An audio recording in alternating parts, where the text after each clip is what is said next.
14 अप्रैल भैले भीम बाबा के जन्मवा हो गजबो निक लागे, हो गजबो निक लागे।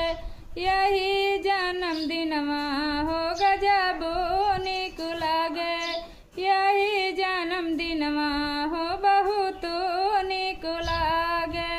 खुशियाँ मनावे मिली सगर परिवारवा, खुशियाँ मनावे सब मिली परिवारवा। आंगन में बैठे राम जी सोनामा लुटावे, आंगन में बैठे राम जी सोनामा लुटावे। खुशी है कि नाचाए तुलसी बहिनिया गजबो निक लागे, हो बहुत निक लागे।